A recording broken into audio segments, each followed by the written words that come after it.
Highly Intuitive People, Chapter 3. You're too sensitive. Starts with a quote. You go through spells where you feel that maybe you're too sensitive for this world. I certainly felt that. Winona Ryder. Andrea arrived home from work, kicked off her shoes, and headed straight for the fridge. She opened the door and looked longingly inside for the remains of the chocolate bar she'd carefully hidden in the fridge door the previous night. She'd had a bad day. A colleague had joked about the quality of her work because she'd made a minor mistake. She never made mistakes, and her colleague had been quick to point this one out. She was sure he hadn't meant any harm, but even so, the comment had hurt her. Andrea peeled off what was left of the wrapper and, breaking one of the last 4 squares with her teeth, slashed the silky smooth chocolate around her mouth. Instantly, she felt calm. She switched on the TV and sat quietly, mindlessly gazing at the screen as she enjoyed her few moments of peace before anyone else came home. This is a little sidebar. Intuitive, sensitive people strongly question things. They question the meaning of life, right down to where they fit in, and this is something they've experienced for a very long time. They can't cope with the mundane. It's painful for them, and they want to be part of something with meaning. More importantly, they want deep connection. Then back to the chapter. When others joke about them or criticize them, the energy of such things cuts a very deep wound. They may take it lightly on the surface, but underneath, they're plotting to leave that situation as quickly as they possibly can. I'm sure most people have a sensitivity to criticism. After all, we want to be liked, and we don't like to offend others. We prefer to keep the peace. In this way, many events in life are overlooked and ignored. People just don't want to get involved. But the intuitive sensitive is caught in a world where criticism is a distinct fear. They will go to great lengths to avoid it, unless the situation involves someone who means a lot to them, in which case they'll defend themselves to the hilt, but always try hard to make sure their response is fair and just. The way that they deal with criticism keeps them awake at night. Should they or shouldn't they do it? How do they approach it? What will be the consequences? The chocolate criticism connection. For the intuitive sensitive, criticism brings up such a feeling of deep anxiety. It not only impacts their feelings, it also impacts how they interact with food. In my experience, those individuals who have had a particularly powerful early life experience around criticism, an overly critical parent, for example, will be strongly attracted to chocolate. Why chocolate? Serotonin, the happy brain chemical that lowers the stress response, has long been a partner with chocolate. On occasion, I've experimented with groups of intuitive people during workshops, dividing them into groups according to their favorite sugar item. For some, it's cakes, others biscuits, and of course, for many, it's chocolate. I've found that certain emotions are a strong match in these groups. For the chocolate people, it's criticism. They eat chocolate in a secretive manner. They try to make sure that people, even themselves, don't notice how much of it they eat. The group, when presented with copious amounts of chocolate and the permission to eat it, politely refuse. Some break off 4 squares, nibble them, then neatly fold the top and go no further. The others won't even touch the chocolate, claiming they don't want or need it. In public, their emotions wouldn't allow them to eat chocolate or even to acknowledge that they wanted it. Their story was very different when I then took the chocolate away, putting it straight into a waste sack. Then they were scrabbling to try to save it, angry that it was going to waste. It was at this point that their true emotions emerged. They were secreted because they feared criticism for eating the chocolate, yet a strong anger and enraged rebellion made them want to eat it in private. When I asked these people about their behavior afterwards, each one said that they had indeed had at least one highly critical parent. This isn't to say that all chocoholics have a critical parent. However, every intuitive, sensitive person I've met whose favorite source of sugar is chocolate has experienced this, and there's too much evidence from thousands of people to dismiss this. These individuals' highly intuitive instincts have emerged as some form of defense or protection mechanism. It's become an ability to protect and ward off criticism by being able to accurately prejudge or even accurately pre-see situations. Attachment and an inherited fear of criticism.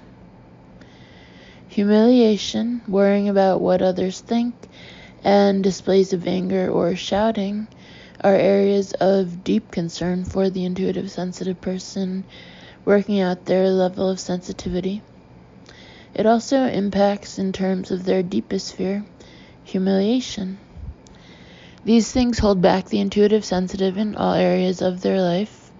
They prevent them from speaking up, engaging in certain activities, or voicing their irritation before the point of outrage. As we learned in the last chapter, there's a strong indication that natural sensitivity is a trait you're born with. It isn't dependent on being intuitive, although sensitives do notice more. In fact, some would say noticing more is the only basis of intuitive instinct. But I believe intuitive sensitives have something deeper. This depth, the link to spiritual matters. For some, it's a link to God.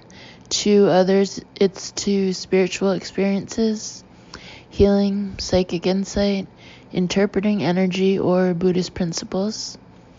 Comes from a subconscious need to experience a deeper connection to love.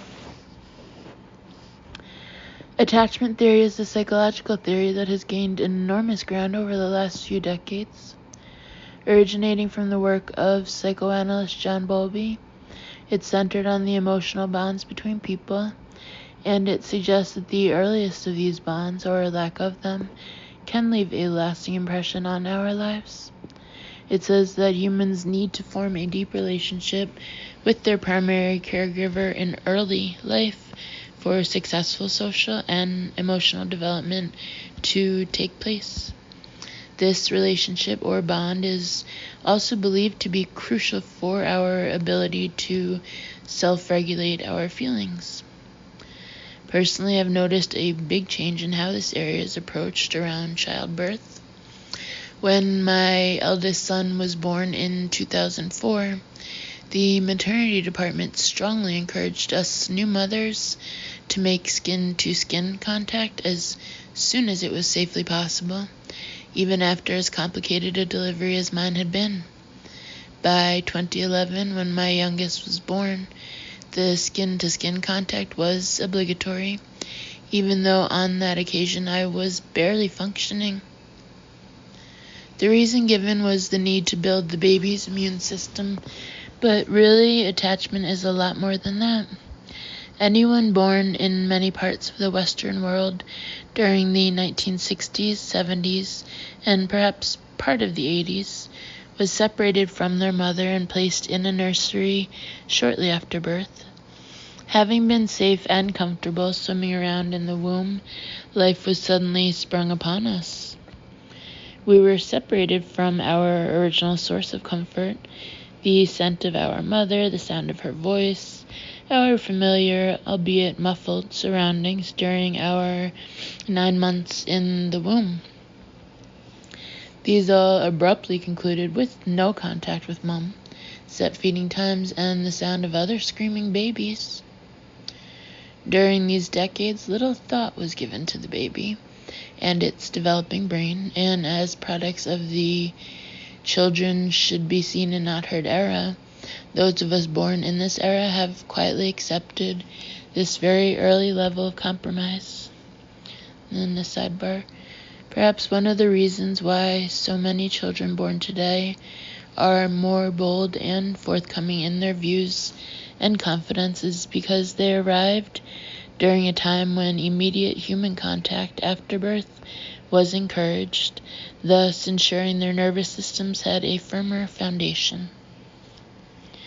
If we go back further, those born in Europe and elsewhere during the 1940s and 50s have the remnants of World War II as part of their psyche, and the generations before them were born into a time of deep stress, the horrors of World War I and its aftermath. In those eras, infant attachment and early foundations were not top of the agenda. This energy has filtered down through the generations. Certainly in the UK, we still have that wartime, keep calm and carry on mentality.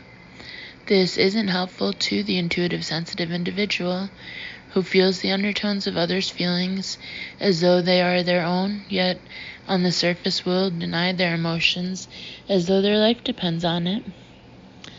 The denial of emotions led to insecurity hidden as power, and when this happens, it comes out in another person as criticism.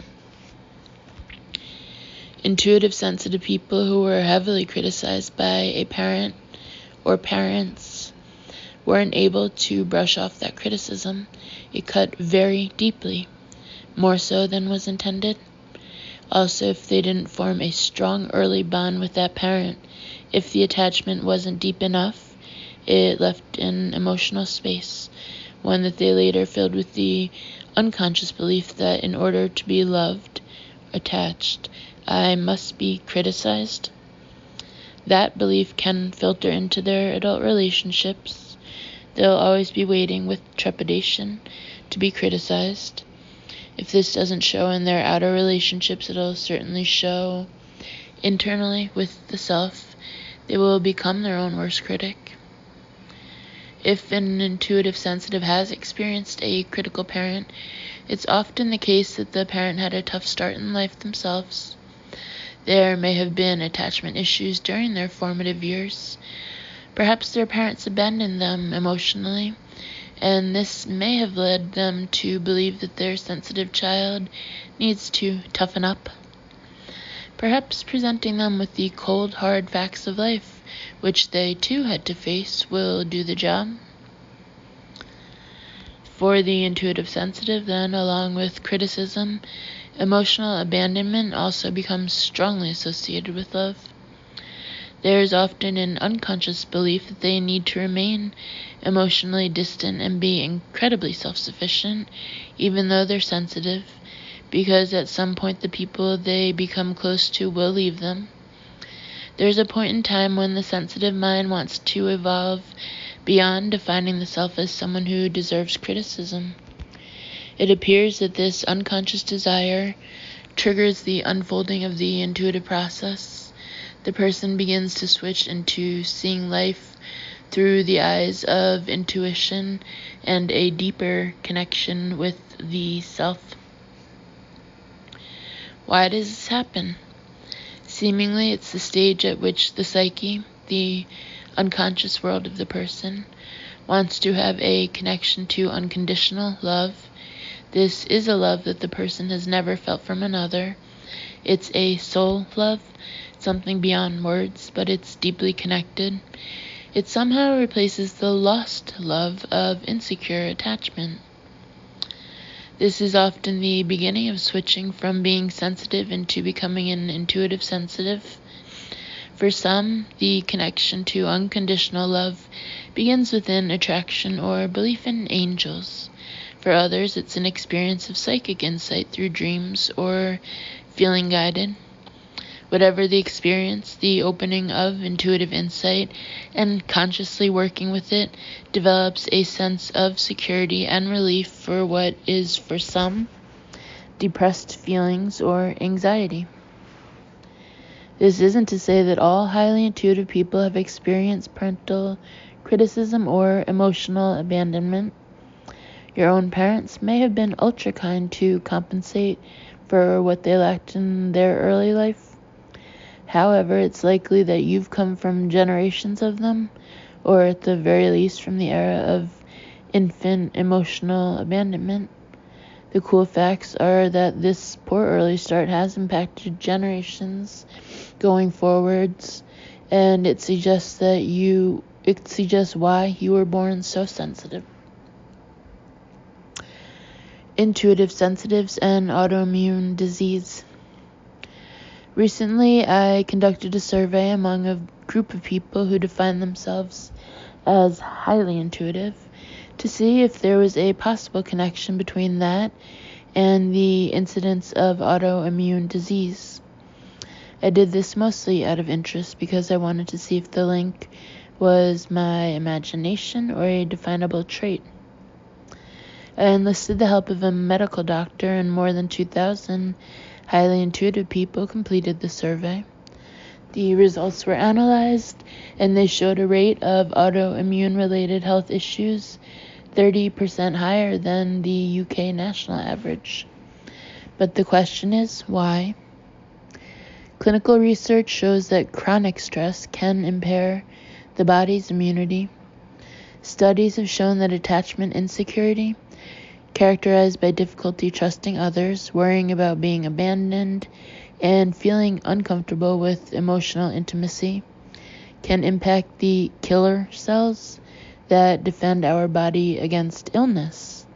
This suggests that early attachment issues can impact adult attachment issues, parentheses, how we relate / trust in romantic relationships, especially once we've been hurt, close parentheses, and can go on to impact our health. Childhood trauma has been linked to a heightened risk of serious disease, including autoimmune disorders. In some circumstances, people with autoimmune disease have an abnormal range of cortisol levels. Cortisol is a hormone made in the cortex of the adrenal glands, then released into the blood. Almost every cell in the body contains receptors for cortisol, including those that control the body's blood sugar levels and therefore the regulation of our metabolism. Cortisol acts as an anti-inflammatory. It influences our memory, and it controls our body's water and salt levels. In addition, it's responsible for the way the body deals with stress. Many intuitive sensitives, regardless of whether or not they have autoimmune issues, state that they have symptoms associated with stressed adrenal glands. The adrenals having become tired from the pressure of producing high levels of cortisol. They have a heavy interest in sugar, central abdominal fat, even if they're generally slim, intense fatigue, and signs of inflammation. Many of these symptoms are also called stress, given that in order to be intuitive, you have a higher than average nervous system response to stimuli. Stress will be your middle name. Sidebar: for some intuitive sensitives, the extra pressure on their system may result in an autoimmune condition called chronic fatigue syndrome. I've seen that for many of these people, the stress response of chronic fatigue is a part of their internal world, perhaps even the inner child calling out for nurturance. Back to the chapter. At an unconscious level, the child self feels that the emotional world is too overwhelming for them to process. The resulting stress means the cortisol receptors in the body flood and stop working properly because this overwhelm is too strong for them. This process is a little like the conveyor belt at the end of a supermarket checkout. How frustrated we get if the person operating the till is in too much of a hurry to turn the belt off and give us a chance to pack our shopping before it gets crushed. With chronic fatigue, the cortisol receptors become so overwhelmed by the metaphorical conveyor belt that everything gets squashed and stuck to the extent that it no longer works properly and the system collapses. The conveyor belt stops working altogether, and this shows in the body as what feels like a system failure. Nothing appears to work properly, and the tiredness becomes extreme. In an effort to protect itself, the body continues with its shutdown, the chronic fatigue appearing as something quote-unquote unexplained, often put down to an emotional condition.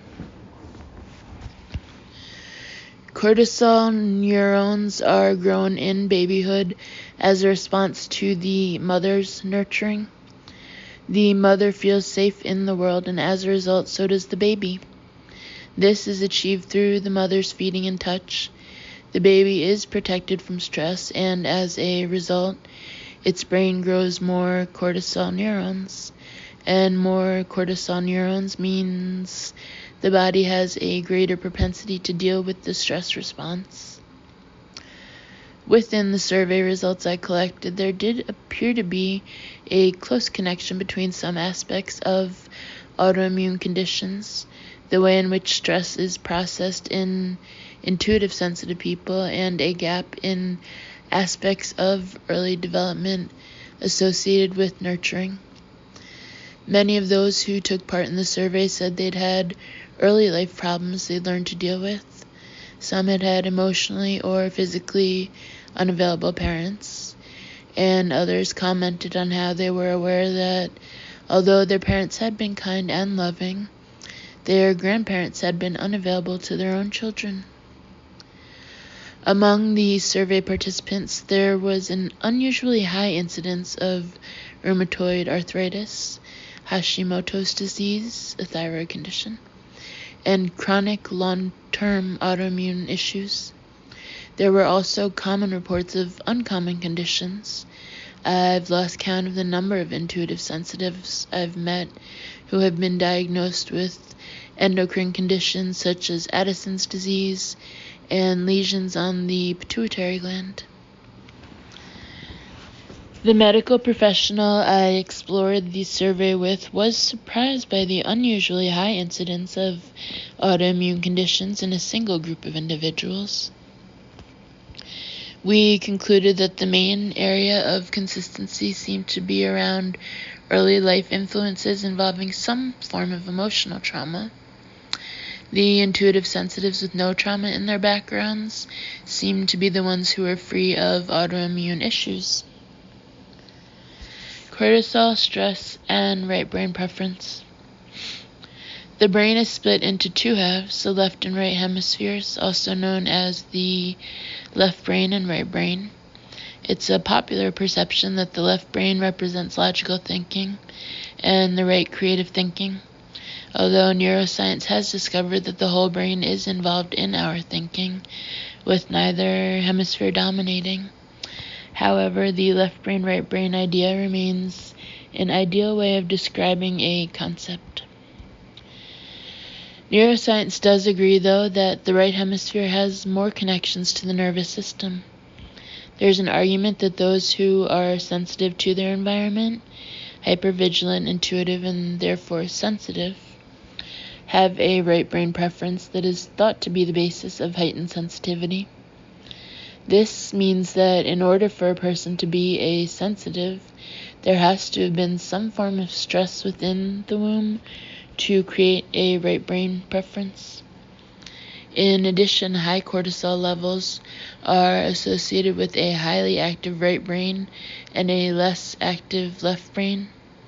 This would possibly account for the fact that highly intuitive people often have elevated cortisol levels. They have more connectors to the nervous system and thus a higher propensity to create cortisol. The majority of people have a more active left than right brain. This would potentially make them calmer and less susceptible to stressors. They would therefore be linked more to what would be termed an extroverted outlook and be less aware or impacted by environments. Sidebar: sensitive and certainly Highly intuitive people are likely to have a more active right brain, making them more jumpy in their environment. Their sensitivity makes them take what some would see as a joke as personal criticism. And back to the chapter. In many instances, jokes are indeed that. They're a criticism or a way to devalue a person. But those who have a more active left brain are better able to shrug it off. If the highly intuitive person has continually experienced stress throughout their life, whether due to their natural predisposition to it or as a result of a stressful early life, their cortisol levels will be higher than normal. Susan Gerhardt, a pioneering psychotherapist in child observation, suggests that a child who's continually devalued and criticized will accept a lower social status within the family in order to survive. This may well explain why many highly intuitive people have to work at healing their desire to people please rather than properly accessing their own needs. Even though a highly intuitive person has an apparent challenge over and above the norm around criticism, early nurturing, and the management of stress, I've seen how many have the ability to heal over and above the norm. They are incredibly easy people to work with. Their intuitive skills allow them an easily balanced access to their internal world with a strong willingness to change. Over the years, I've seen highly intuitive people make their way positively, despite some extraordinary levels of emotional abandonment. Different to others who have experienced abusive foundations, they do their best to bounce through it, healing the unpleasantness in their early background. Some have been on the receiving end of pathological narcissism, alcoholism, emotional and sometimes physical violence, yet they seek their way to heal these experiences. Why intuitive sensitive people have a kind heart? In my experience, intuitive sensitive people are as consciously unselfish as they can possibly be. They consistently seek to help others and want to contribute in life and put their naturally caring skills to good use. They are highly perceptive, relate well to other people, and feel overly emotionally responsible for their well-being. Even when they've been through some form of physical hardship, they want to engage with something that might again put their body or emotions through overload. But why would they do this? It's because they have a level of empathy that absorbs like a sponge. They feel completely emotionally responsible for their environment, including a need to fix anger for other people. They are extremely uneasy with anger. A person doesn't have to show anger outwardly for them to feel very uncomfortable. Often this anger is either unconscious or semi-conscious for the person experiencing it. Yet the intuitive sensitive can feel the undertone. They can feel the energetic pressure in the person's mind and body. This, on occasion, will be expressed through the intuitive. They'll suddenly have angry thoughts or feelings when previously they felt fine. This happens in the company of other people, which is why an intuitive sensitive will often feel completely exhausted when there's an unconscious anger happening in a situation. This isn't to say they are in any way emotionally awkward. Often it's the opposite, but they are emotionally hugely connected and enjoy engagement with others.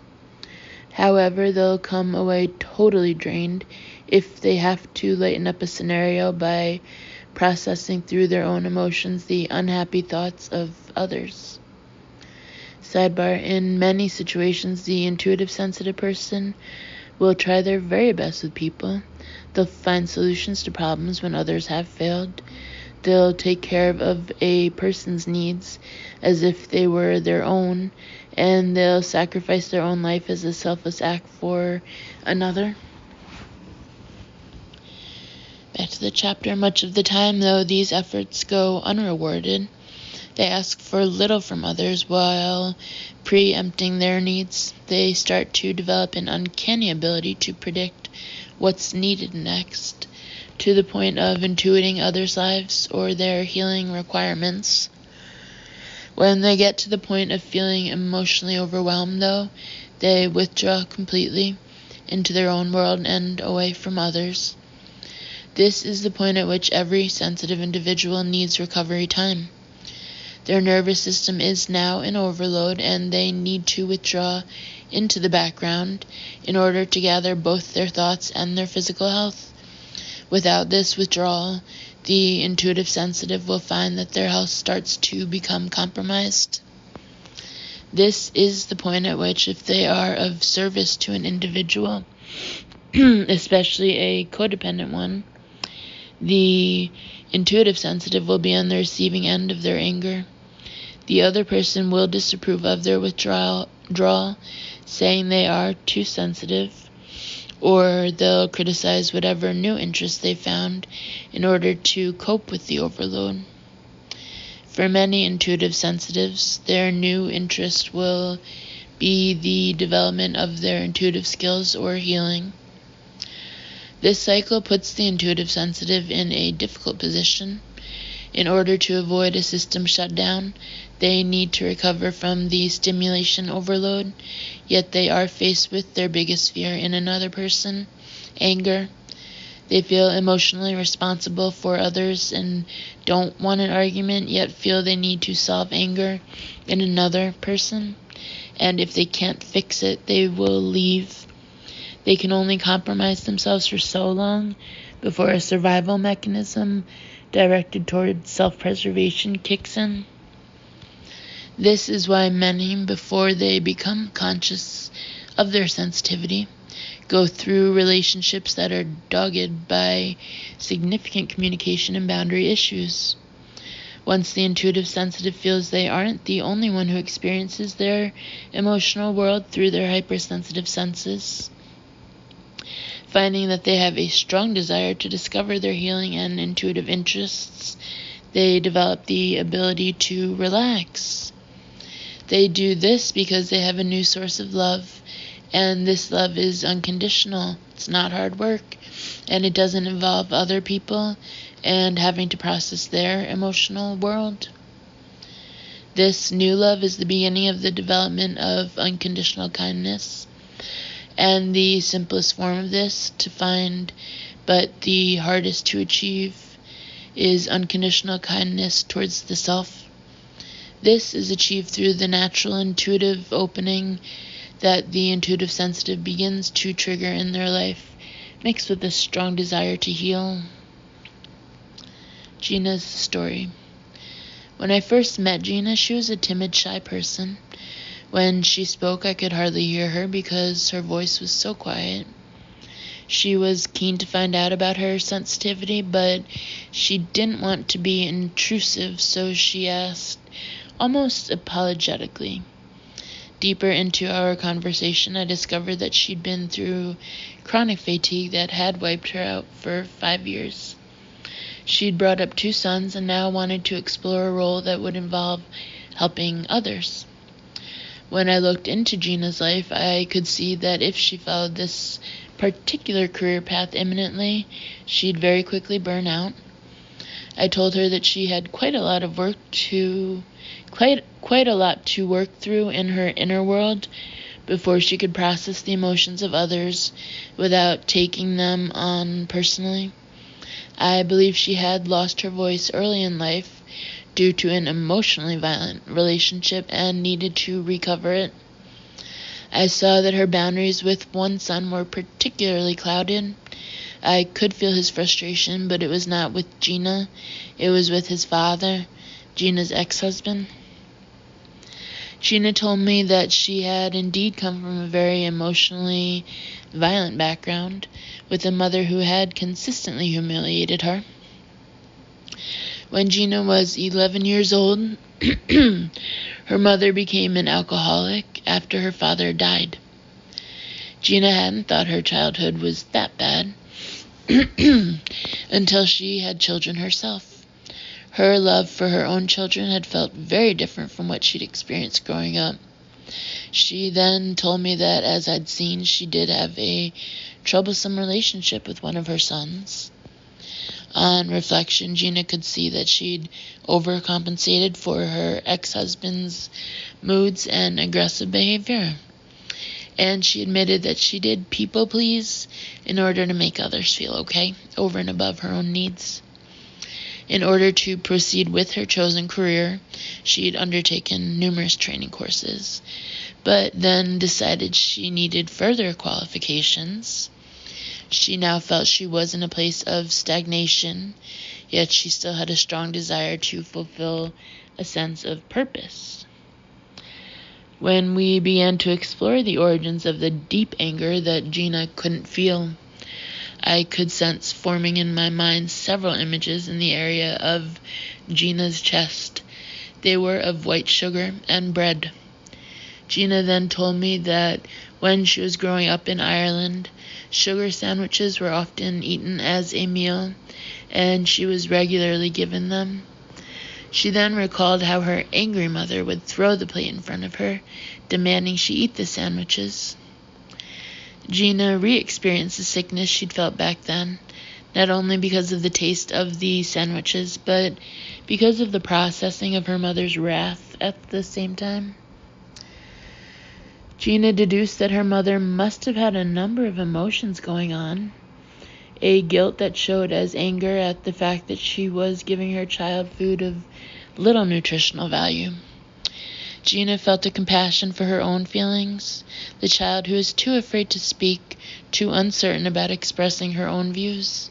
In case there was a punishment she felt too uncomfortable to process. This was translating in Gina's adult life in a similar way, and her sensitive emotions had taken it to a different level with her own son. She decided she had been afraid to define a boundary with him in case it was translated as being overly strict or aggressive. I suggested she use the intuitive's approach. Instead of confronting issues with him, she could instead say, "Ouch, that hurt," when he said or did something inappropriate. Within a short amount of time, Gina's son realized how he'd impacted on her sensitive nature, and he decided to address her differently. They now have a much better understanding of each other. This change of persona had a knock-on effect on the rest of Gina's life. Today, Gina has a happy relationship with her partner. She has a decent level of communication with him, and has learned her own boundaries without having to withdraw from her emotion of anger. After years of stagnating and collecting qualifications, she engaged with working for herself in the holistic field and is now a successful complementary therapist. Intuitive sensitives have a brain advantage. In the course of my work, I've seen many different layers of intuitive sensitivity. I've seen it from the earlier stages of psychic fascination through to the engagement of a clearly soul-related healing process. See Chapter 9. Throughout, there's always a powerful sense of purpose in resolving past issues in family history, particularly in those whom I would term as intuitive sensitive. There's a strong desire to correct a process where others have either failed or haven't even tried. Many recognize their own relatives as sensitive individuals. They can see how their nearest and dearest have similar traits to themselves, but there's a fundamental difference. Those relatives haven't engaged their sensitivity. They've either ignored it or hidden it as something to be hopelessly afraid or ashamed of. The fundamental difference in the highly intuitive is intelligence. However, many wouldn't describe themselves as intelligent. In fact, most would say they're the opposite. I wouldn't necessarily define this intelligence as an academic advantage. It's more emotional. The cerebral cortex is the largest part of the human brain that has developed through evolution. It's the part that distinguishes humans from other animals. It has grown over thousands of years through an increase in neurons and their connections. The number of neurons in the cerebral cortex is therefore a good indicator of intelligence. This evolutionary increase in brain size has improved our information processing ability and the ways we negotiate relationships within the group. fMRI scans, parentheses, functional magnetic resonance imaging, close parentheses, have shown that sensitives, when faced with social situations, have more activity in the anterior insula, a part of the cerebral cortex largely associated with empathy, consciousness, self-awareness, and emotion. Meditation is known to have a positive impact on the prefrontal cortex, parentheses, part of the cerebral cortex, close parentheses. But I believe the access to it at a higher level is through the active development of intuition, which is, after all, an exaggeration of the emotions. I believe there's a trigger within the brain to continue to develop this part of the self, which starts with the need/desire to replace what has been lacking around love. Love, especially for the self, enables us to feel calm, centered, and peaceful. Meditation helps us to feel a deeper connection within the self and therefore a better connection around love for other people. The building of the intuitive process helps us to develop stronger bonds with others because developing intuition leads to a stronger bond with the self. Having the sense that our intuition is reliable makes us more confident and able to maneuver through life's more fast-moving aspects. The rapid pace of modern life has been greatly exaggerated by the advent of technology such as the internet and social media. Never before have we seen a process develop so quickly, and our minds are having to work harder to keep up. This is therefore pushing for an ever more social brain, one of empathy and emotions, things that come very easily to the highly intuitive. There is, however, an issue, that of the highly intuitive person's past, and their lack of self-worth or self-esteem. As I explained earlier, I believe that these tendencies must have developed at some stage within the earliest foundations inside the womb and during the formative years of life. They are born, without doubt, from neural stresses at a very early stage of a highly intuitive person's development. Therefore, in order to feel the calmness and centeredness that results from developing their intuitive instincts further, highly intuitive people must actively evolve out of their self-esteem issues and into their true feelings of authenticity and personal power, which is as follows. 1. A move towards balancing their deepest emotions and the capability of seeing clearly the processes of others. 2.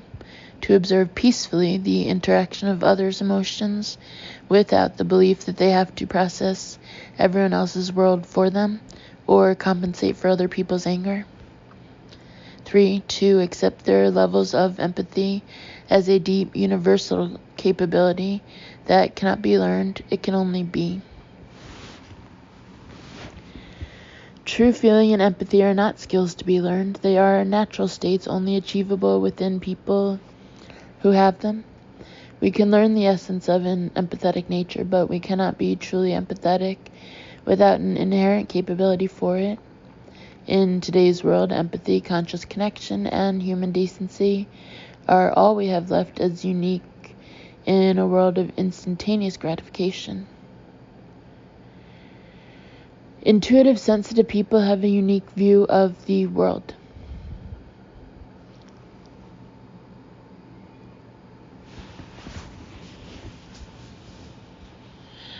Intuitive sensitives can see not only from the emotional world, but also from a world of consciousness. There's still a lot of debate about whether consciousness is purely a brain activity or an understanding of something that's wider than human experience is able to comprehend. What I do know and have certainly seen over the years is that our inner world shows us what needs healing. It often does this through elaborate symbolism. Sometimes this comes in dreams, and other times it's through events in life. For example, people often have birds pecking at their window or come across a strangely tame wild bird when they are grieving or need to deal with something particularly emotional. The symbolism here is about having the courage to fly. Or following a dream, a person can wake up feeling emotional or exhausted, having found themselves revisiting something they haven't thought of in years. It's the psyche's way of showing you what you need to solve now, either the same thing or something that's coming up in life that's very similar. Once, during a retreat I was teaching, we played a game that involved finding what the group needed to heal by using the words of songs. We did this by letting our minds go blank and quiet, and then asking in our minds for a song title to reflect the healing needed. Whoever received a song title first would then Google it, and when the lyrics were viewed, they matched the internal feelings perfectly. In some instances, they were spookily accurate. How were they sourced? By asking the internal self to show the symbolism. It never ceases to amaze me how clever our unconscious world is. The intuitive sensitive's purpose is to evolve beyond their own shadow, to heal aspects of their inherited past, and to evolve the best characteristics they can. This, I believe, begins as a spontaneous process. I've never met an intuitive sensitive who consciously chose how they entered the world of their deepest intuition. As we'll see in the next chapter, the balance of deep emotion, parentheses associated with the right brain, close parentheses, with the logical process, parentheses, left brain, close parentheses, will achieve a very peaceful, loving balance in life. All of this is possible regardless of the intuitive sensitive's early life.